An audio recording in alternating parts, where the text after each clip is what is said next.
नमस्कार, news 24 UP Uttarakhand देख रहे हैं आप। मैं हूं आपके साथ सबा शाहिद शेख। लोकसभा चुनाव 2024 को लेकर हर तरफ हलचल तेज है। सभी पार्टियां अपनी अपनी तैयारियों में लगी है। इंडिया गठबंधन हो या एनडीए गठबंधन, सब अपने अपने लेवल पर काम कर रही है। लेकिन इस बीच राजनीतिक जानकारों का कहना है कि 24 की लड़ाई एक तरफा मालूम पड़ती है। इसी पे चर्चा के लिए हमारे साथ मौजूद है हमारे वरिष्ठ सहयोगी विजय शंकर। सर, बहुत बहुत स्वागत है आपका। धन्यवाद। 24 की लड़ाई आखिर एक तरफा क्यों मालूम पड़ रही है? देखिए, नए साल में ये सवाल बहुत ही अहम है जी कि पलड़ा किसका भारी है। अब अगर देखा जाए पूरी तो राजनीति किन चीजों से चलती है? एक नैरेटिव से, जी, एक आम लोगों के बीच चर्चा से। बिल्कुल। आम आदमी को ये उम्मीद हो कि आने वाली सरकार हमें क्या देगी। अगर हाल के दिनों में देखें, जो हाल के चुनाव हुए हैं, उनमें एक ट्रेंड बहुत मजबूती से उभरा है कि लोग अपना वोट बर्बाद नहीं करते। ज्यादातर वोट उसी को मिलता है जो जीतने वाले हो, जिन राजनीतिक उम्मीदवारों में, जिन राजनीतिक पार्टियों में ज्यादा संभावना दिखती है। अगर इस हिसाब से देखा जाए तो 2024 में जो संसद के लिए जो लड़ाई है, उसमें बीजेपी और एनडीए के बीच सीधा संघर्ष दिख रहा है। लेकिन अगर थोड़ा सा इसको और गंभीरता से अगर हम बारीकी से देखें तो बीजेपी का जो पलड़ा है वो कहीं ना कहीं मजबूत दिख रहा है। इसकी पहली वजह ये है कि बीजेपी के पास नरेंद्र मोदी जैसा एक मजबूत ब्रांड है, जिसकी काट इंडिया गठबंधन के पास नहीं है। वैसा अब तक इंडिया गठबंधन के जो सहयोगी दल हैं, वो लगातार बैठक पर बैठक के बाद भी एक सहमति नहीं बना पाए कि हम किसको अपना चेहरा के तौर पर आगे करेंगे। दूसरी चीज, जो बीजेपी की आज की तारीख में स्ट्रेटजी है, वो हर सीट को जीतने के लिए ये है कि कम से कम उस संसदीय क्षेत्र में 50% वोट बीजेपी को मिले। यहां पर देखा जाए तो इंडिया गठबंधन वाले जो भी साझेदार हैं, जो अलग अलग टुकड़ों में बटे हैं, आज की तारीख में भी वो 2 जात 2.5 जात यानी 33% वोट मिल गया तो चुनाव जीत गए। इस स्ट्रेटेजी के इर्द गिर्द ही घूमते दिखाई दे रहे हैं। तीसरी चीज जो है, सबसे बड़ी चीज, जो चर्चा में बने रहने की बात, क्योंकि लोगों को जब लगेगा कि ये पार्टी कुछ कर रही है, ये लोग कुछ कर रहे हैं, तभी वो उनकी तरफ आकर्षित होती है, उसके बारे में चर्चा करती है।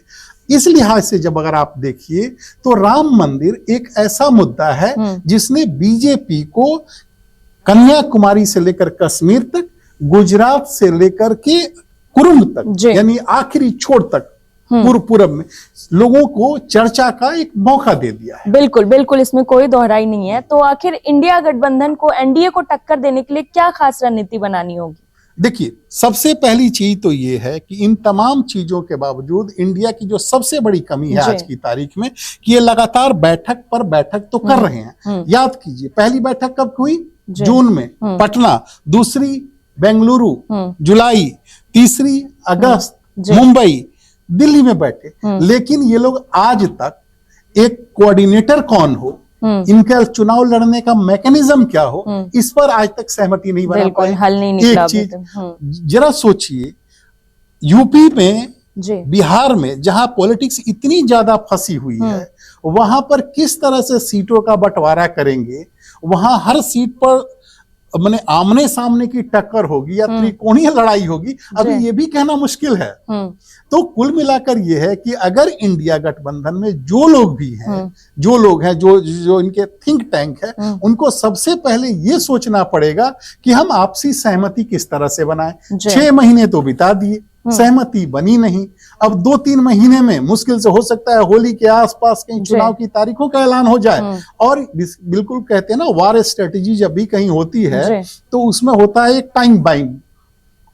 उसी तरह से इनका वक्त तो बर्बाद हो रहा है, लेकिन किसी नतीजे की ओर नहीं जा रहे हैं। वहीं इनके जो ओपोजिशन में है, यानी जो बीजेपी है, जिससे इनकी टक्कर है, जो काफी मजबूत दिख रही है, वो अपनी हर सीट के हिसाब से वो अलग स्ट्रेटेजी के साथ चल रही है कि एक सीट पर हम कैसे जीतेंगे, उसमें उसको हम बिल्कुल बांट दें, विधानसभा वाइज बांट दें, वहां अपने कोऑर्डिनेटर तय कर दें, लोगों को कैसे मोबिलाइज करें, लगातार लोगों के बीच कैसे चलें, इसके लिए लगातार वो कार्यक्रम चला रहे हैं। ये बड़े नेताओं का नहीं, छोटे स्तर पर, यानी top to bottom and bottom to top, दोनों स्तर पर वो लगातार काम कर रहे हैं। यहाँ पर क्या हो रहा है, इधर नेता आपस में बात कर रहे हैं, लेकिन जमीन पर इनका असर बहुत ज्यादा नहीं दिखाई दे रहा है, और वोट आखिरकार जनता को देना है, पब्लिक को देना है।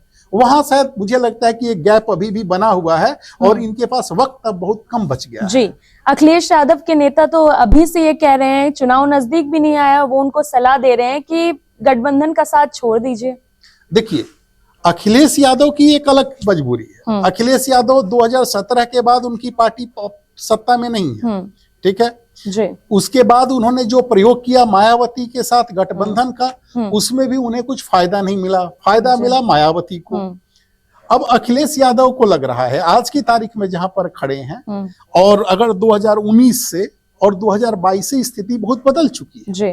यूपी में किसकी लहर चल रही है और कैसे चल रही है और इक्वेशंस किस ओर हैं, ये अखिलेश यादव को भी बहुत अच्छी तरह पता है।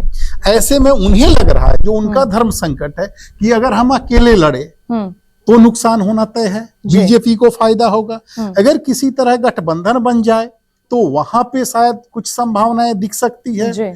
तो ये एक ऐसा दरअसल अखिलेश के एक सामने एक ओर कुआं और दूसरी ओर खाई वाली स्थिति है, जिसमें वो एक चाह रहे हैं कि कोई ना कोई ऐसा रास्ता निकले जिससे हम जो एक मार्जिन को कम कर सकें और थोड़ी सी अपनी पार्टी को मजबूती दे सके। तो इस वजह से वो अलग अलग द्वंद से गुजर रहे हैं। भीतर खाने वो जरूर चाहते होंगे कि गठबंधन हो जाए किसी कीमत पर, कांग्रेस के साथ भी हो जाए, बीएसपी को भी लेकर के हम साथ चले, क्योंकि उन्हें भी ये बात समझ में आ रही हुई कि अकेले मुकाबला करना और अकेले जीतना संभव नहीं है, और शायद कहीं 2014 जैसी स्थिति ना आ जाए, इसका उन्हें अंदेशा होगा। हाँ, अब जाहिर सी बात है, दूध का जला हुआ छाछ भी फूक फूक कर पीता है। तो आपको क्या लगता है, विपक्ष की क्या कमी है जो वो टक्कर नहीं दे पा रही है ठीक से एनडीए को? देखिए, अब थोड़ा सा इसको दूसरे तरीके से देखिए। बीजेपी ने जो मोदी के नेतृत्व में जो नए दौर की बीजेपी है, यानी इसको कहिए अटल जी और आडवाणी जी के बाद की जो अमित शाह और मोदी की जो बीजेपी है, ये हमेशा अपने वोट के विस्तार के लिए नए रास्तों को इसने चुना है। एक नए नैरेटिव को वक्त के साथ गढ़ने की कोशिश की। अब अगर आप ध्यान से देखें तो मोदी किसको कहते हैं कि मोदी कहते हैं कि मेरी जाति है गरीब, मोदी कहते हैं मेरी जाति है युवा, मोदी कहते हैं मेरी जाति है महिलाएं, मोदी कहते हैं मेरी जाति है किसान। अब इस नैरेटिव का क्या मतलब हुआ, इसको जरा ध्यान से देखिए। गरीब देश की कितनी जो बड़ी आबादी है, कितने बड़े वोट बैंक को गरीब कह के एड्रेस कर देते हैं, उसमें सभी जाति के लोग आ जाते हैं। जैसे ही हम महिलाओं की बात करते हैं, आधी आबादी की बात होने लगती है। जैसे ही हम युवाओं की बात करते हैं, एक बड़ा तबका जो बिल्कुल जिसकी जो नए दौर के साथ कदम ताल कर रहा है, जो स्मार्टफोन होल्डर है, जो जिसके अब कुछ सपने हैं, हम उसको एड्रेस कर रहे हैं। हम किसानों की बात कर रहे हैं, एक बड़ा वर्ग, ये सबकी कुछ ना कुछ उम्मीदें हैं, सरकार से उम्मीदें हैं, देश से उम्मीदें हैं। उन उम्मीदों को वो हवा देते हैं, उनको एड्रेस करते हैं। और हम जो इंडिया की बात हम जब कर रहे हैं, वहां हमारी राजनीति अभी कहाँ कितना विस्तार ले रही है। वहां पर हम अभी तंग दायरे में क्या है जोड़ रहे हैं कि इस कास्ट का और इस कास्ट के वोट को मिला देंगे तो इतना % बन जाएगा। क्या ये फॉर्मूला आज की तारीख में काम करेगा? शायद नहीं। 2020 90 के दशक की राजनीति, 2000 की और 2020 की राजनीति में बहुत अंतर है। तो यहाँ पे सबसे बड़ी दिक्कत ये है कि हम 24 में आ गए हैं। हम राजनीति तो 24 की कर रहे हैं और फॉर्मूला अपना रहे हैं 90 वाला। ठीक है, अब मैंने वही कहा कि जब मुलायम सिंह राजनीति मुलायम सिंह ने शुरू की थी, जिस दौर में वो करते थे, तो उन्होंने एक इक्वेशन देखा MY मुस्लिम यादव यूपी में, और दूसरी पार्टियों का थोड़ा सा सपोर्ट मिल जाता था, उनका वोट इक्वेशन बन जाता था और सरकार बन जाती थी। बिल्कुल। इसी तरह मायावती का एक अलग इक्वेशन रहा।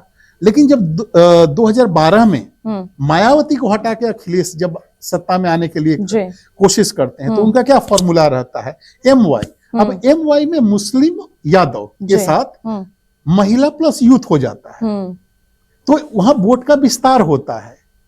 और एक युवाओं, जो मुलायम सिंह कभी कंप्यूटर के विरोध करते थे, वहां अखिलेश लैपटॉप देने की बात करते हैं। तो ये एक सोच में बदलाव आता है, और उस बदलाव में एक बेहतर यूपी के लोगों को, युवाओं को एक बेहतर विकल्प अखिलेश में दिखता है।